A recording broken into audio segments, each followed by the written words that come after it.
नमस्कार दोस्तों अगर आपको भारत और इंग्लैंड के बीच खेला गया पहला और सांसें रोक देने वाला सबसे रोमांचक T20 मुकाबला पसंद आया हो तो इस वीडियो को आप एक लाइक जरूर करें। इस वीडियो का लाइक टारगेट 400 लाइक है तो इस वीडियो को आप दिल से लाइक जरूर करें। दोस्तों, भारत और इंग्लैंड के बीच 5 मैचों की T20 सीरीज खेली जा रही है और इस T20 श्रृंखला के पहले और सबसे रोमांचक T20 के महामुकाबले में क्रिकेट इतिहास की 2 सबसे बड़ी टीमें एक दूसरे से भिड़ी। इस बार सूर्य कुमार यादव की भारतीय टीम के सामने जॉस बटलर की इंग्लैंड की टीम खड़ी थी। इस रोंगटे खड़े कर देने वाले महामुकाबले में भारतीय कप्तान सूर्य कुमार यादव ने टॉस जीता और पहले गेंदबाजी का फैसला लिया और इंग्लैंड की टीम को पहले बल्लेबाजी के लिए आमंत्रित किया। उसके बाद रनों की बारिश करने के इरादे से इंग्लैंड के 2 दिग्गज ओपनर बल्लेबाज मैदान में उतरे। फिलिप सॉल्ट और बेन डकैट के कंधों पर इस महामुकाबले में अपनी टीम को एक विस्फोटक ओपनिंग शुरुआत दिलाने की बहुत ही बड़ी जिम्मेदारी थी। लेकिन भारतीय टीम की तरफ से पारी का पहला ही ओवर डालने आए अर्शदीप सिंह ने इंग्लैंड की इस ओपनिंग जोड़ी को ज्यादा देर तक टिकने नहीं दिया और पहले ही ओवर में अर्शदीप सिंह ने फिलिप सॉल्ट को संजू सैमसन के हाथों कैच आउट कर दिया। फिलिप सॉल्ट इस मुकाबले में अपना खाता भी नहीं खोल पाए। फिलिप सॉल्ट के पहले ही ओवर में आउट हो जाने के बाद अब इंग्लैंड के कप्तान जॉस बटलर बल्लेबाजी करने मैदान में उतरे और जॉस बटलर ने आते ही 2 शानदार चौके लगाकर अपना खाता खोला था। लेकिन उसके अगले ही ओवर में फिर एक बार गेंदबाजी पर आए अर्शदीप सिंह ने इंग्लैंड के दूसरे ओपनर बल्लेबाज यानी बेन डकैट को रिंकू सिंह के हाथों कैच आउट कर दिया। बेन डकैट 4 गेंद में बस 4 ही रन बनाकर आउट हो गए। इंग्लैंड के अब दोनों ही ओपनर बल्लेबाजों को अर्शदीप सिंह ने शुरुआती ओवरों में ही आउट करके इंग्लैंड की टीम को दबाव में डाल दिया था। अब बल्लेबाजी के लिए हैरी ब्रुक मैदान में उतरे थे, लेकिन दूसरे छोर से इंग्लैंड की कप्तान जॉस बटलर लाजवाब बल्लेबाजी कर रहे थे। गेंदबाजी पर आए हार्दिक पांड्या के एक ही ओवर में जॉस बटलर ने 4 चौके लगा दिए थे और अपनी टीम पर से दबाव खत्म कर दिया था। तो वहीं अब उनके साथ बल्लेबाजी पर आए हैरी ब्रुक का भी उन्हें साथ मिलने लगा था।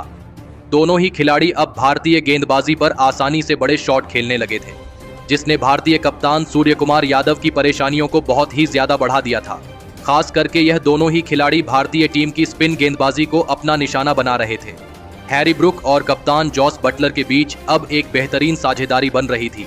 भारतीय गेंदबाज अब दबाव महसूस करने लगे थे, लेकिन तभी पारी का 8वां ओवर डालने आए वरुण चक्रवर्ती ने सेट हो चुके हैरी ब्रुक को क्लीन बोल्ड कर दिया। हैरी ब्रुक इस मुकाबले में 14 गेंद में 17 रन बनाकर आउट हो गए। तो वही वरुण चक्रवर्ती की गेंदबाजी के सामने हैरी ब्रुक के बाद बल्लेबाजी पर आए लियाम लिविंगस्टोन भी ज्यादा देर तक नहीं चल पाए और वरुण चक्रवर्ती ने अपने इसी ओवर में लियाम लिविंगस्टन को भी क्लीन बोल्ड कर दिया। लियाम लिविंगस्टन इस मुकाबले में अपना खाता भी नहीं खोल पाए। एक शानदार साझेदारी के बाद इंग्लैंड की टीम ने फिर एक बार अपने 2 लगातार विकेट खो दिए थे। अब बल्लेबाजी के लिए जैकब बेथल मैदान में उतरे थे। एक छोर से इंग्लैंड के कप्तान जॉस बटलर लाजवाब बल्लेबाजी कर रहे थे और मैदान में पूरी तरह सेट हो चुके थे, लेकिन उनका साथ कोई भी नहीं निभा पा रहा था। इसी बीच जॉस बटलर ने अपना इस मुकाबले का शानदार अर्धशतक पूरा कर लिया, लेकिन कप्तान जॉस बटलर के अर्धशतक पूरा करने के तुरंत ही बाद दूसरे छोर पर बल्लेबाजी कर रहे जैकब बेथल को हार्दिक पांड्या ने अभिषेक शर्मा के हाथों कैच आउट कर दिया। जैकब बेथल इस मुकाबले में 14 गेंद में 7 रन बनाकर आउट हो गए। अब कप्तान जॉस बटलर के ऊपर बहुत ही ज्यादा दबाव आ चुका था, क्योंकि इंग्लैंड की बल्लेबाजी अब धीरे धीरे खत्म होने लगी थी। भारतीय गेंदबाजी ने इंग्लैंड के बल्लेबाजी को पूरी तरह बैकफुट पर धकेल दिया था। अब बल्लेबाजी के लिए जेमी ओवर्टन आए थे, लेकिन जेमी ओवर्टन को भी अक्षर पटेल ने नीतीश रेड्डी के हाथों कैच आउट कर दिया। जेमी ओवर्टन इस मुकाबले में 4 गेंद में 2 रन बनाकर आउट हो गए। भारतीय गेंदबाजी इस मुकाबले में खतरनाक फॉर्म में नजर आ रही थी। तो वही विकेट गिरने के बाद बल्लेबाजी के लिए आए गस एकिंसन को भी अक्षर पटेल ने संजू सैमसन के हाथों स्टंप आउट कर दिया। गस एकिंसन 13 गेंद में बस 2 ही रन बना पाए। इंग्लैंड के कप्तान जॉस बटलर जो मैदान में पूरी तरह सेट हो चुके थे, अब उन पर दबाव बहुत ही ज्यादा बढ़ चुका था।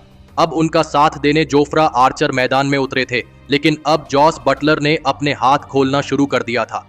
लेकिन गेंदबाजी पर आए वरुण चक्रवर्ती ने इंग्लैंड के सेट हो चुके कप्तान जॉस बटलर को नीतीश रेड्डी के हाथों कैच आउट कर दिया। जॉस बटलर 44 गेंदों में 68 रनों की अद्भुत पारी खेलकर आउट हो गए। अब इंग्लैंड के पास बस 2 ही विकेट बचे थे। अब बल्लेबाजी के लिए आदिल रशीद मैदान में उतरे थे, लेकिन अंत में आदिल रशीद और जोफ्रा आर्चर ने मिलकर इंग्लैंड की टीम के लिए थोड़े बहुत रन बनाए। लेकिन पारी के अंतिम ओवर में हार्दिक पांड्या ने जोफ्रा आर्चर को सूर्य कुमार यादव के हाथों कैच आउट कर दिया। जोफ्रा आर्चर इस मुकाबले में 10 गेंद में 12 रन बनाकर आउट हो गए। अब इंग्लैंड के अंतिम विकेट के रूप में मार्क वुड मैदान में उतरे थे। लेकिन इस पारी के अंतिम गेंद पर संजू सैमसन ने मार्क वुड को भी रन आउट कर दिया और इसी के साथ इंग्लैंड की यह बल्लेबाजी खत्म हो गई और इंग्लैंड की टीम ने इस रोमांचक मुकाबले में 132 रनों का लक्ष्य भारतीय टीम के आगे रखा। उसके बाद इंग्लैंड से मिले 133 रनों के लक्ष्य का पीछा करने भारतीय टीम के दो दिग्गज ओपनर बल्लेबाज मैदान में उतरे। संजू सैमसन और अभिषेक शर्मा के कंधों पर इस महामुकाबले में अपनी टीम को एक शानदार ओपनिंग शुरुआत दिलाने की बहुत ही बड़ी जिम्मेदारी थी और भारतीय टीम की इस ओपनिंग जोड़ी ने मैदान में उतरते ही इंग्लैंड के गेंदबाजी पर धावा बोल दिया और ऐसी गजब की बल्लेबाजी करना शुरू कर दिया जिसने शुरुआत से ही इंग्लैंड की खतरनाक समझी जाने वाली गेंदबाजी को तक दबाव में डाल दिया। पारी के दूसरे ओवर में गेंदबाजी पर आए गस एकिंसन के इस ओवर में संजू सैमसन ने तो 4 चौके और एक गजब का छक्का लगाते हुए 20 रन इस ओवर से बना लिए थे। तो वही उसके अगले ही ओवर में जोफ्रा आर्चर को अभिषेक शर्मा ने एक चौका और एक शानदार छक्का लगा दिया था। इस विस्फोटक ओपनिंग शुरुआत ने इंग्लैंड के कप्तान जॉस बटलर को शुरुआत में ही सोच में डाल दिया था। संजू सैमसन और अभिषेक शर्मा की इस जोड़ी ने मिलकर देखते ही देखते 41 रनों की ओपनिंग साझेदारी बना ली थी, लेकिन तभी पारी का 5वां ओवर डालने आए जोफ्रा आर्चर ने सेट हो चुके और विस्फोटक बल्लेबाजी कर रहे संजू सैमसन को गस एकिंसन के हाथों कैच आउट कर दिया। संजू सैमसन 20 गेंदों में 26 रन बनाकर आउट हो गए। भारतीय टीम की इस खतरनाक ओपनिंग साझेदारी के टूटने के बाद अब बल्लेबाजी के लिए भारतीय कप्तान सूर्यकुमार यादव मैदान में उतरे थे, लेकिन जोफ्रा आर्चर के इसी ओवर में आते ही एक बड़ा शॉट खेलने के चक्कर में भारतीय कप्तान सूर्यकुमार यादव फिलिप साल्ट के हाथों कैच आउट हो गए। कप्तान सूर्यकुमार यादव इस मुकाबले में अपना खाता भी नहीं खोल पाए। गजब की ओपनिंग शुरुआत के बाद अब भारतीय टीम लगातार 2 विकेट खो बैठी थी, लेकिन बेहतरीन फॉर्म में चल रहे तिलक वर्मा अब बल्लेबाजी के लिए मैदान में आए थे। लेकिन खतरनाक फॉर्म में चल रहे अभिषेक शर्मा के ऊपर इस लगातार विकेट गिरने का कोई भी असर नहीं हुआ और उन्होंने अपनी विस्फोटक बल्लेबाजी नहीं रुकने दी। इंग्लैंड के किसी भी गेंदबाज पर अभिषेक शर्मा रहम नहीं दिखा रहे थे। गेंदबाजों के हर एक ओवर में अभिषेक शर्मा के बल्ले से छक्के चौके देखने को मिल रहे थे।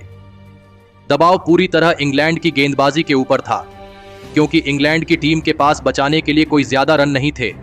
और फिर इसी बीच पारी के 9वें ओवर में धमाकेदार बल्लेबाजी कर रहे अभिषेक शर्मा ने एक शानदार छक्का लगाते हुए अपना इस मुकाबले का तूफानी अर्धशतक केवल 20 गेंदों में पूरा करके दिखाया। अभिषेक शर्मा की इस अद्भुत बल्लेबाजी के लिए सभी ने खड़े होकर तालियां बजाईं। अभिषेक शर्मा की इस हैरान करने वाली बल्लेबाजी ने सभी के दिल जीत लिए थे। तिलक वर्मा और अभिषेक शर्मा की यह साझेदारी अब बहुत ही ज्यादा मजबूत हो चुकी थी। कोई भी इंग्लैंड का गेंदबाज भारतीय टीम के इन 2 नौजवानों को नहीं हरा पा रहा था और फिर इसी बीच दोनों की ताबड़तोड़ 50 रनों की साझेदारी भी पूरी हो गई, जिसमें से लगभग 80% रन अभिषेक शर्मा के ही बल्ले से आए थे। अभिषेक शर्मा की आक्रामक बल्लेबाजी को रोकने के लिए इंग्लैंड के कप्तान अपने हर एक गेंदबाज को आजमा रहे थे, लेकिन कोई भी इंग्लैंड का गेंदबाज अभिषेक शर्मा के सामने खड़ा भी नहीं हो पा रहा था। अभिषेक शर्मा जल्द से जल्द इस मुकाबले को खत्म करने की पूरी कोशिश कर रहे थे। इंग्लैंड के कप्तान जॉस बटलर के तो चेहरे का रंग ही उड़ चुका था, क्योंकि अभिषेक शर्मा लगभग 232 की स्ट्राइक रेट से बल्लेबाजी कर रहे थे, तो वही तिलक वर्मा भी उनके साथ मिलकर भारतीय टीम को जीत की तरफ आगे बढ़ा रहे थे। अभिषेक शर्मा और तिलक वर्मा ने मिलकर अब अपनी टीम को 125 रनों पर पहुंचा दिया था, लेकिन फिर तभी पारी का 12वां ओवर डालने आए आदिल रशीद ने सेट हो चुके और लाजवाब पारी खेल रहे अभिषेक शर्मा को हैरी ब्रुक के हाथों कैच आउट कर दिया। अभिषेक शर्मा केवल 34 गेंदों में 8 गजब के छक्के और 5 चौके लगाते हुए 232 की स्ट्राइक रस से 79 रन बनाकर आउट हो गए। आदिल रशीद ने अभिषेक शर्मा और तिलक वर्मा की 84 रनों की एक विशाल साझेदारी को तोड़ दिया था, लेकिन भारतीय टीम के लिए अब जीत बहुत दूर नहीं थी। अब बल्लेबाजी के लिए हार्दिक पांड्या मैदान में उतरे थे और फिर अंत में पारी के 13वें ओवर में तिलक वर्मा ने एक शानदार चौका लगाते हुए भारतीय टीम को इस रोमांचक मुकाबले में 7 विकेट से जीत दिला दी। दोस्तों, इस भारतीय टीम ने इंग्लैंड जैसी खतरनाक समझी जाने वाली गेंदबाजी के सामने ऐसी अविश्वसनीय बल्लेबाजी करके दिखाई जिसने पूरे इंग्लैंड की टीम में डर का माहौल बना दिया है। पहले भारतीय टीम के स्पिन गेंदबाजों ने इंग्लैंड के बल्लेबाजी को पूरी तरह बैकफुट पर रखा और फिर अभिषेक शर्मा की अद्भुत बल्लेबाजी ने इंग्लैंड की टीम से यह पूरा मुकाबला ही छीन लिया। अभिषेक शर्मा की 34 गेंदों में 79 रनों की अद्भुत पारी ने भारतीय टीम की इस जीत में सबसे बड़ी भूमिका निभाई है। तो दोस्तों, आप अभिषेक शर्मा की इस मैच जीताने वाली पारी के लिए उन्हें 10 में से कितने अंक देना चाहेंगे? आप अपनी राय नीचे कमेंट में देना बिल्कुल भी ना भूले। धन्यवाद।